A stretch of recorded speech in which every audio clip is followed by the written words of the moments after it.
Hi மக்களே, இன்னைக்கு எங்கள் வீட்டில் என்ன குழம்பு தெரியுங்களா? ஃபிஷ் குழம்பு.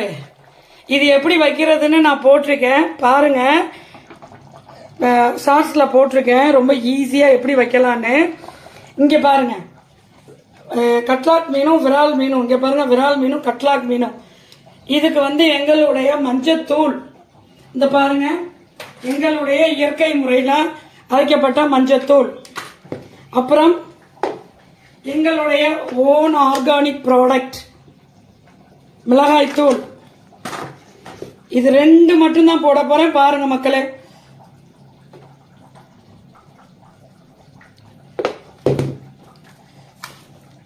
உப்பு,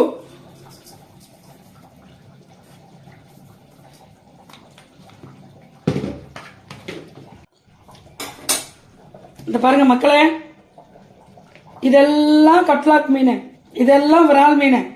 இங்க பாத்தீங்களா, லைட் ஆஃப் பண்ணிட்டேன் பாருங்க. இங்க பாருங்க, எங்களுடைய ஸ்ரீ ஆர்கானிக் மஞ்சள் பொடி, மிளகா பொடி. இப்ப பாருங்க எப்படி இருக்கு பாருங்க. இது அப்படியே வறுத்தீங்கன்னா சூப்பரா இருக்கும். இந்த பாருங்க, பொடி போட்டு பரட்டி வச்சிருக்கோம். மீன் குழம்புக்கு இதோட மல்லி பொடி தான் போட்டிருக்கோம். இதுவும் தான் போட்டிருக்கோம். எங்களுடைய ஸ்ரீ ஆர்கானிக் ப்ராடக்ட் வாங்கி பயன்படுங்க, ரொம்ப டேஸ்டா இருக்கும். இங்க பாருங்க மக்களே, எண்ணெய் ஊற்றிருக்கேன். கடல் எண்ணெயில தான் வறுக்கணும். டேஸ்ட் மீன் அப்படிதான் நல்லா இருக்கும். விரால் மீன் இப்படிதாங்க ஸ்ப்ரிங் மாதிரி எந்திரிச்சு வரும். மற்ற மீனெல்லாம் அப்படி எந்திரிச்சு வராது. நல்லா போட்டு வறுத்து சாப்பிட்டீங்கன்னா சும்மா அல்டிமேட்டா இருக்குங்க. நான் வறுத்து காட்டுறேன் பாருங்க எப்படி இருக்குன்னு. வேற ஒண்ணுமே இல்லை, இது மட்டும்தான்.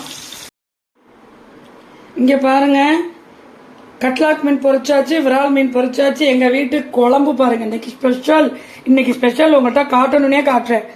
எப்படி இருக்கு பாருங்க. மீன் நிறைய போட்டாதாங்க மீன் குழம்பு நல்லா இருக்கும், டேஸ்டா இருக்குங்க. ஓகே மக்களே, வாங்க சாப்பிட வாங்க. எங்களுக்கு லைக் பண்ணுங்க, ஷேர் பண்ணுங்க, கமெண்ட் பண்ணுங்க, லைவுக்கு வாங்க. ஓகே, எங்களோட ப்ராடக்ட்டுக்கு லைக் கொடுங்க, கமெண்ட் கொடுங்க. ஓகே, சிவகாசியிலிருந்து பரமேஸ்வரி. எங்களுடைய ப்ராடக்ட் ஸ்ரீ ஆர்கானிக் ப்ராடக்ட் வாங்கி சமைச்சு டேஸ்டையும் சுத்தமான பொருட்களையும் வாங்கி பயனடையணுங்கிறது எங்களுடைய எண்ணம்.